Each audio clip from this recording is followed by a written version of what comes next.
It is now. All right. This morning when Donna got the word of the day, she looked at it and she said, "Oh my goodness, what a coincidence." And I thought, well, not really. I did look ahead. So I just thought it would be nice, and so I did. I also thought of several different things, but it kept coming back to this one. During the last week, I spent a lot of time looking at things and remembering things that I'd learned along the way. And I was putting the finishing touches on it yesterday in the evening, and I didn't like it. So I scrapped it and started over. So today's journey together will be maybe a little spontaneous. But what I remembered the most was this. Has anybody ever seen this before? Live long and prosper. I read about Leonard Nimoy, and in his autobiography he said that when he was very young, his grandfather took him to an Orthodox synagogue where he saw a priestly blessing being done, and they used that hand sign, actually both of them together. And years later, he was cast as Mr. Spock, and he thought he might just bring that around as a Vulcan greeting. And it was very interesting because in 1967, in the first episode of the second season, he introduced that as a Vulcan greeting. And look what it's done. Everybody, everywhere, around the world knows when they see that, that's what it means. It's pretty amazing. So today we're going to talk about 4 different things. What is prosperity? What does the Bible say about prosperity? What does prosperity look like? And how do we get this prosperity? When I want to know a definition, I used to open a great big book and search alphabetically for the word. Then it took a while. But now I Google it. Instant. So the online definition for prosperity is the state of being prosperous. That clears it up. That does. That's great. You put a few words in underneath it like success, wealth, luxury, and plenty. So we'll talk about some of those things today. The state of being prosperous. Now let's look at what the Bible says about prosperity. I looked through things as I remember. There are a lot of times I felt like the Bible said something about prosperity, but I never really found the words prosperity in there anywhere. But a lot of things alluded to it.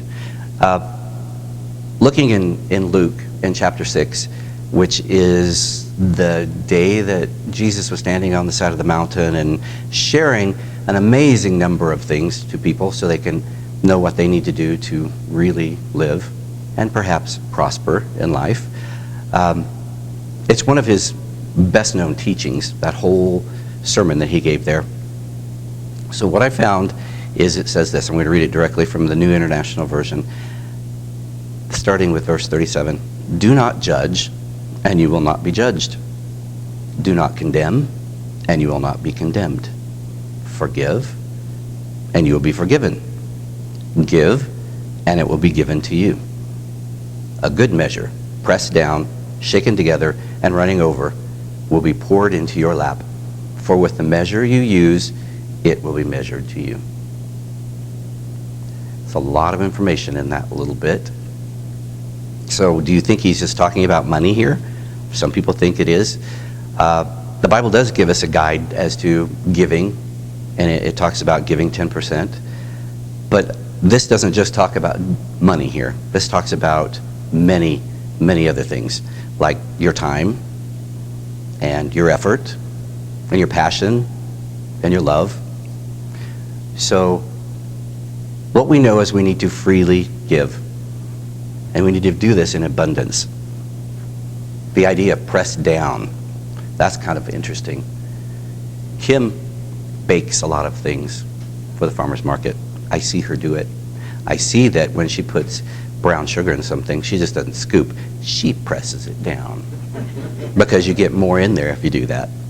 So I think of pressed down as that. The other thing I think of, When I think of pressed down is that one suitcase I get to take on family vacations. I can fill that thing. I press down, I push in. Sometimes I roll up and use every little corner. There should be a sticker, a big one on the side of my suitcase that says, "Warning, contents under pressure." Because when you open it up, So we have to press down. We have to put a lot into it. It's the idea.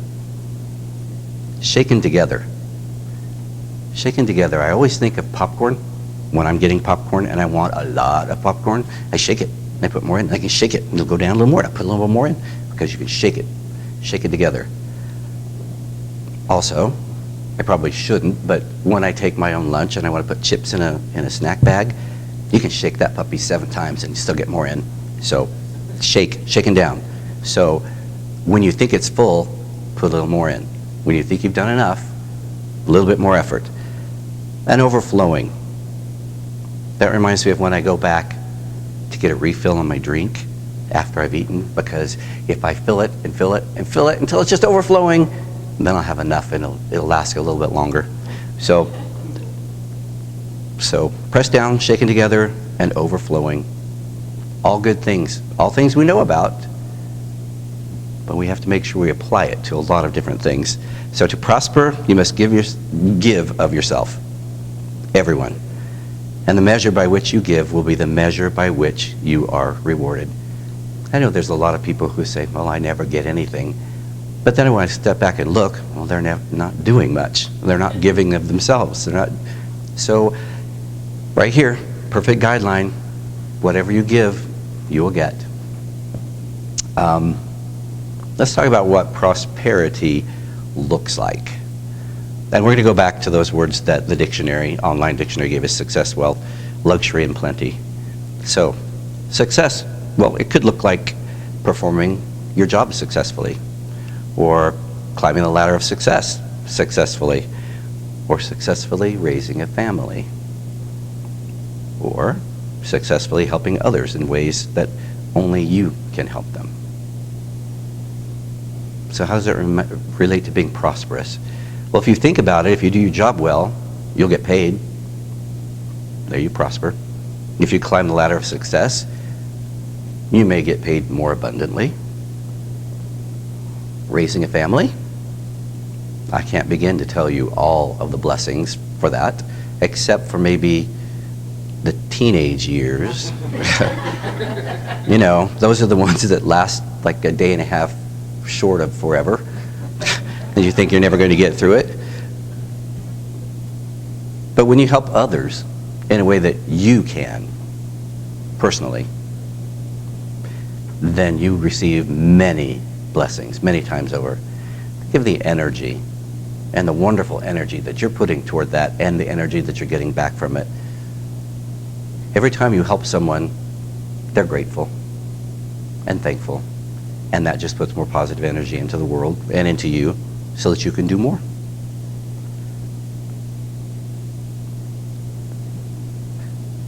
I apologize for the teenager comment.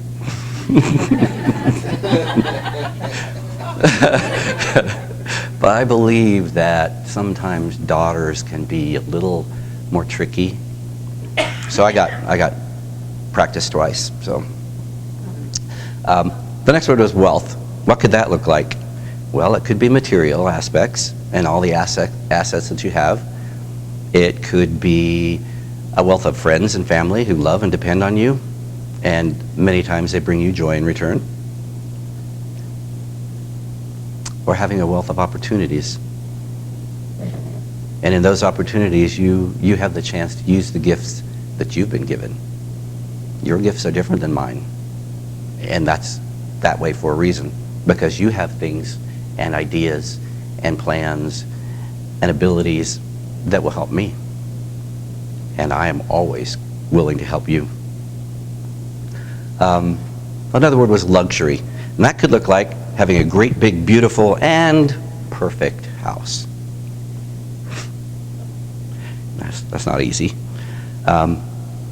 Or the luxury of a fancy new car. It is nice to sit down and know that your air conditioner is going to work in the summer. That is nice. or simply having the luxury of a roof over your head and some food on the table. It can look in a lot of different ways to a lot of different people. And this word plenty, that could look like having plenty in a bank account so that you never have to hold your breath hoping that your paycheck gets there before your last payment did. It happens. Having plenty of heat in the winter and cool in the summer. And again, food on your table. Plenty. There are plenty of hands to share the burden when you need help.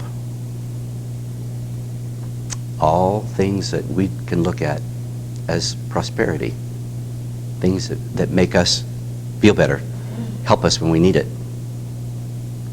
So prosperity can look like all of those things. A lot of times I do feel like when we think of prosperity, we only think of money. And that's one. That's the tip of the iceberg. That's a drop in the ocean. There's so much other stuff. Interesting to think. I want to talk about how we can get this prosperity.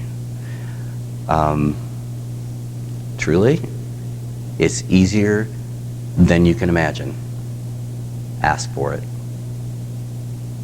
That's what it is. That's what it takes. Ask for it.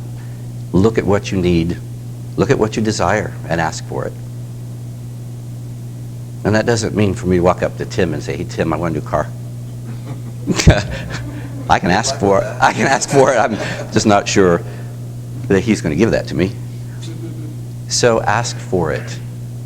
And I truly don't just mean ask someone for it. I mean ask God for it. Think about what you really, really desire. In Matthew 7, the New International Version says, "Ask and it will be given to you. Seek and you will find. Knock and the door will be open to you."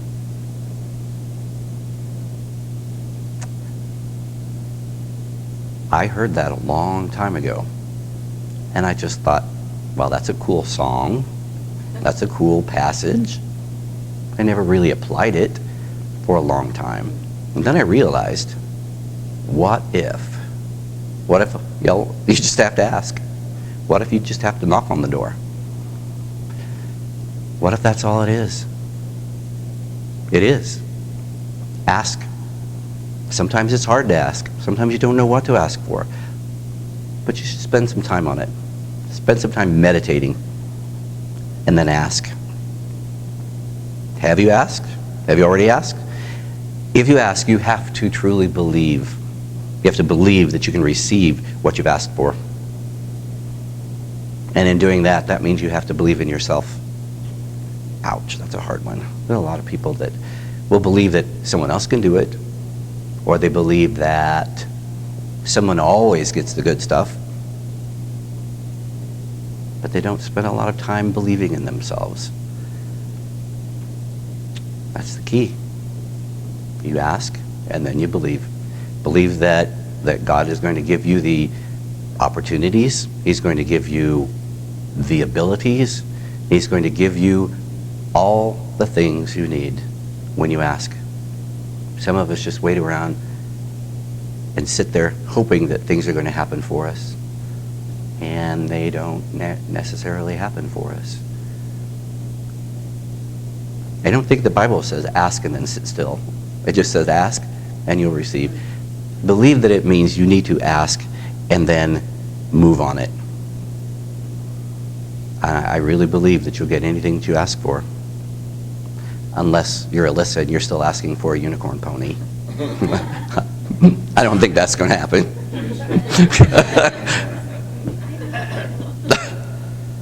Yeah. Still. So once you've decided what you want, simply ask.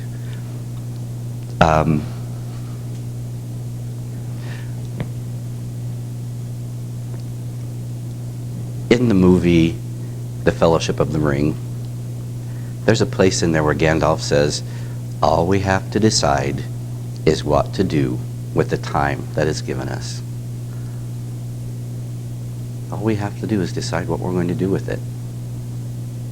Put it in motion. It will happen.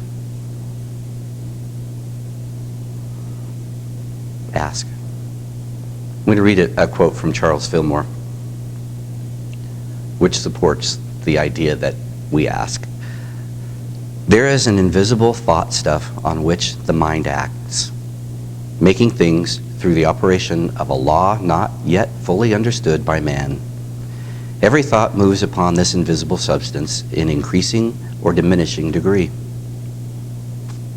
When we praise the richness and fullness of God, this thought stuff is tremendously increased in our mental atmosphere. It reflects into everything that our mind and our bodies or our hands touch. So it starts in your thought process. I know we've talked before about energy and the importance of energy, and as you're thinking, you're generating energy, and the energy doesn't stay here, it goes out. From me to you, from you to me, to everyone in here, everyone you meet. Energy. It's the thought process that generates. He says the one and only formative power given to man is thought. By his thinking, he not only makes character, but body and affairs. So he says, by his thinking, he not only makes character, but body and affairs. For as he thinketh within himself, so is he. It's pretty powerful. Austin and I recently had a class here about positive thinking. And I've been able to keep in touch with most of the people who have attended that. And I've heard so many stories about taking something that looked like a huge burden and meditating and asking and then giving it up, knowing that somebody bigger than themselves would have to take care of it. And sure enough, pretty quickly, some prayers had been answered. A lot of people. A lot of them. I'm always excited to hear that, because that just tells me one more notch. Yep, it happens. It's real. We can do it. So remember that the path to prosperity may not look like what you are envisioning. It may not be exactly the way that you think it should be. The Spirit is in all things. And when you meditate and seek direction, then God will help you find it, and the door will be open to you. So, once again, prosperity is defined as the state of being prosperous. And the Bible says we must give abundantly in order to receive prosperity and abundance. And we see that prosperity can look like many things on many different levels. And to get prosperity, ask, and ye shall receive. Thank you.